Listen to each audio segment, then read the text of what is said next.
What's up everybody, it's Izzy, and in this video I want to talk about the utility of Prilepin's chart for powerlifting programming. So for those of you who are unfamiliar with Prilepin's chart, I've got it up here on the top left corner of the screen. And as you can see, it's basically a table that tells you how many reps per set you should do and the total number of lifts that you should do given a percentage of your 1 rep max on the bar in a given training session.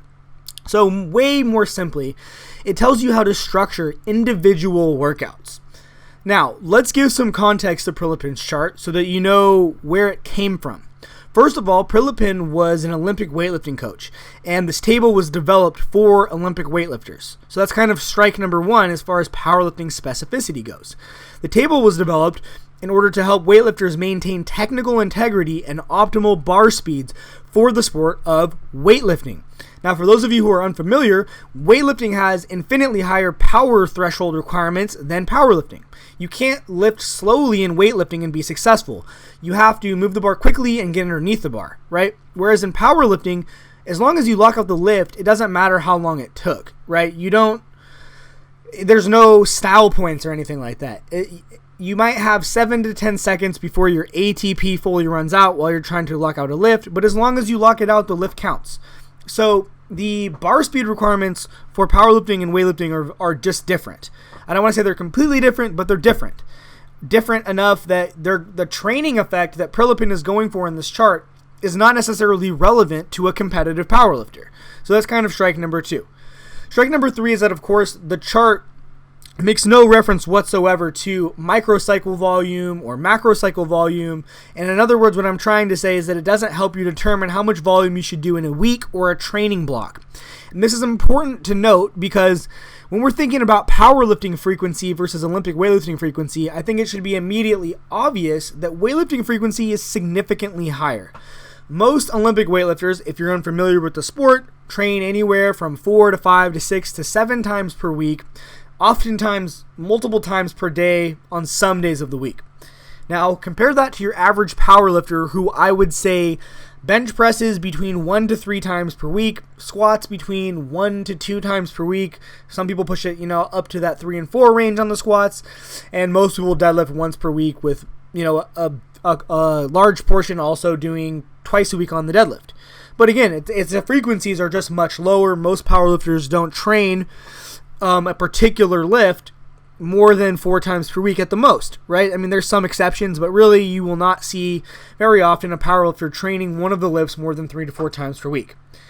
Now, this is totally different than a weightlifter who is trying to maintain technical integrity and optimal bar speeds for a sport with power requirements that do not exist in the sport of powerlifting, for a sport where training is done at least twice as often, maybe 3 times as often as is done in the sport of powerlifting.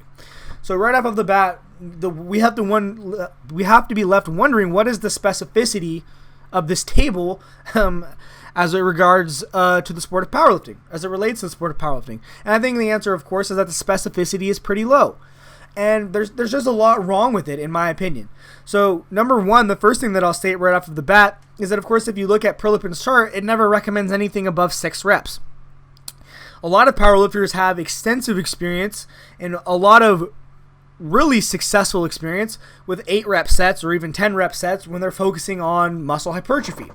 And, of course, this may not be something that you'd want to do in weightlifting where you're trying to maintain optimal ratios of body weight to power. But in powerlifting, where really all you care about is how big and how strong you are, it's just a different situation. You're going to have a lot of powerlifters that recommends reps above 6, especially in that 60 to 80% range. There's plenty of evidence out there that doing say 8 to 12 reps in that 60 to 80% range is what's optimal for hypertrophy given the time constraints of your average trainee.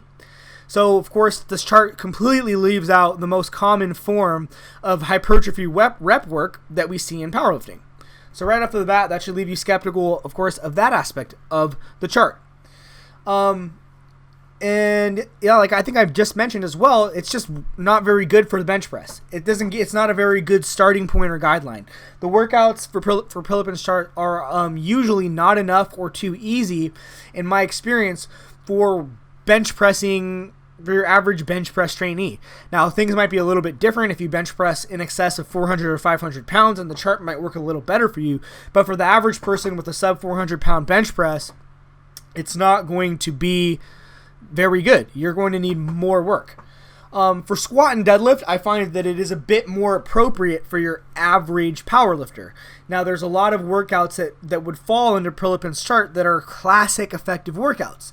Something like 75 to 80% for a 5x5, right? That's a classic example of a workout that has worked for ages. Or maybe, a 5x3 at 81 to 86%, something like that, right? Or, 3 to 5 singles at 90%.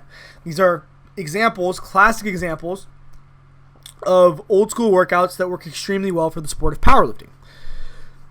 However, it's more important to keep in mind your individual needs, especially throughout the macro cycle and the micro cycle. So your training week and your training block for most of you, how your weekly needs and how often you're training a lift in terms of your weekly frequency are going to determine your per session volume more than, say, something like Prilepin's chart. Okay, I've got plenty of clients, plenty of athletes who need 6 to 8 working sets in a session to get the amount of volume that we're looking for throughout the week, given their weekly frequency. So Prilepin's chart would just never be enough for these people unless we increase their weekly frequency. And here's the thing. I think the main reason why Prilepin's chart became as popular as it is in the sport of powerlifting is because Louis Simmons popularized it. So this is one of those kind of holdouts from when Westside was super popular, and everybody constantly referenced Westside as the best training methodology, or conjugate at least. We don't want to conflate the two. And things like the max effort method are based on Prilepin's chart. The dynamic effort method is based on Prilepin's chart. But again, I think there's just too many problems with using it as the main reference for how to design a specific individual workout for the sport of powerlifting. The power requirements are just different between the two sports.